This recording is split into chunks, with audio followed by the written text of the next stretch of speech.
My dear friends, hello കിഡ്സിന്റെ 6ാമത്തെ സെഷനിലേക്ക് നിങ്ങൾക്ക് സ്വാഗതം. ഹായ്. തീർച്ചയായിട്ടും നിങ്ങൾ ഈ ദിവസങ്ങളിൽ ബൈബിൾ നന്നായിട്ട് പഠിച്ചുകൊണ്ടിരിക്കുന്നു. Very good. ഞാൻ നിങ്ങളെ അപ്രീഷിയേറ്റ് ചെയ്യുന്നു.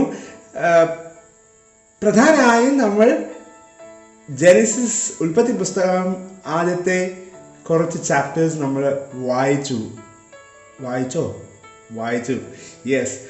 എന്നാണ് കരുതുന്നത്. അങ്ങനെയെങ്കിൽ ഇന്നത്തെ ഭാഗം എന്ന് പറയുന്നത് ഉൽപ്പത്തി പുസ്തകം 11-ാം അധ്യായം 1 മുതൽ 10 വരെയുള്ള വാക്യങ്ങളാണ് ഇന്ന് പ്രധാനമായും വായിക്കേണ്ടത്. എന്താണ് ഈ ഭാഗത്ത് നിന്ന് പറഞ്ഞിരിക്കുന്നത് മനസ്സിലാക്കണ്ടേ? ഒരു ചെറിയ പാട്ട്, ഒരു English chorus, A small English chorus. Let's enjoy.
Friends, നിങ്ങൾ ഈ വാക്യം നന്നായിട്ട് പഠിച്ചെന്ന് ഞാൻ കരുതുന്നു.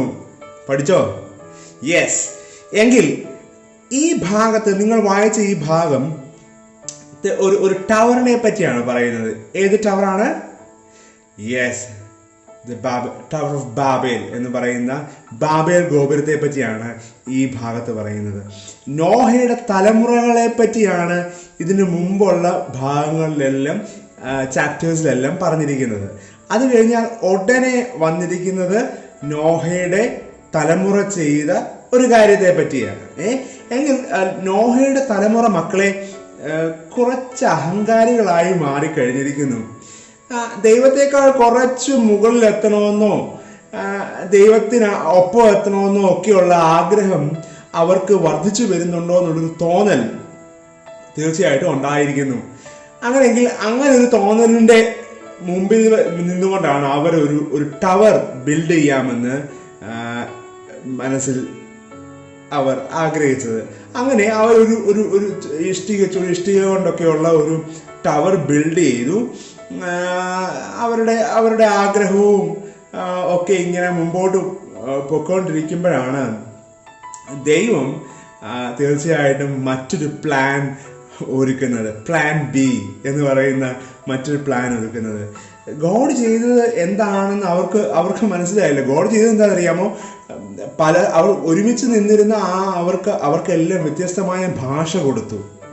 വ്യത്യസ്തമായ ഭാഷയിൽ അവർ സംസാരിക്കാൻ തുടങ്ങിയപ്പം അവർ തമ്മിൽ പറയുന്നതൊന്നും മനസ്സിലാകുന്നില്ല.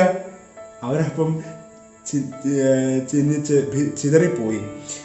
ഗോപുരത്തിന്റെ പണി പൂർത്തിയായെന്ന് ചോദിച്ചാൽ ഇല്ല, തീർച്ചയായിട്ടും പൂർത്തിയാക്കാൻ സാധിച്ചില്ല. അങ്ങനെയെങ്കിൽ ഇവിടെ നമ്മൾ മനസ്സിലാക്കേണ്ട ഒരു പ്രധാനപ്പെട്ട കാര്യം, ബാബേൽ ഗോപുരം എന്ന് പറഞ്ഞാൽ അതിൻ്റെ അർത്ഥം ആശയക്കുഴപ്പം എന്നാണ്. ഇത് നമുക്ക് മനസ്സിലാക്കേണ്ട 3 പ്രധാനപ്പെട്ട സംഗതികൾ ഞാൻ പറയാം. ഒന്ന്, ലൈഫിൽ ആശയക്കുഴപ്പങ്ങളൊക്കെ ഉണ്ടാകാം. ചിലപ്പോൾ മനുഷ്യരോടാകാം, ചില കാര്യങ്ങളോടാകാം, ചില ആശയക്കുഴപ്പങ്ങളൊക്കെ ഉണ്ടാകാം മക്കളെ. നമുക്ക് പക്ഷെ തിരുത്തണം. അത് നമ്മൾ മനസ്സിലാക്കുക. ലൈഫിലെ ആശയക്കുഴപ്പങ്ങളെ തിരുത്തുക, ഒന്നാമത്തെ കാര്യം. 2, മനുഷ്യർക്ക് ഒരിക്കലും ദൈവത്തോടൊപ്പമോ ദൈവത്തിന് മുകളിലോ എത്തിച്ചേരാൻ സാധിക്കത്തില്ല.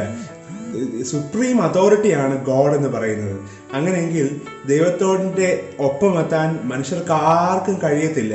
ആ ഒരു ബോധം നമ്മുടെ ഉള്ളിൽ ജനിക്കണം. ദൈവം എവിടെ ഇരിക്കുന്നു? വെറും പാവിയായ ഞാൻ എവിടെ ഇരിക്കുന്നു? ആ ഒരു തോന്നലുണ്ടാക്കുക. 3ാമത്തെ കാര്യം എന്ന് പറയുന്നത്, മനുഷ്യനൊന്ന് പ്ലാൻ ചെയ്യുന്നു, പക്ഷേ ഗോഡ്സ് പ്ലാൻ ഈസ് ഡിഫറെൻറ്റ്.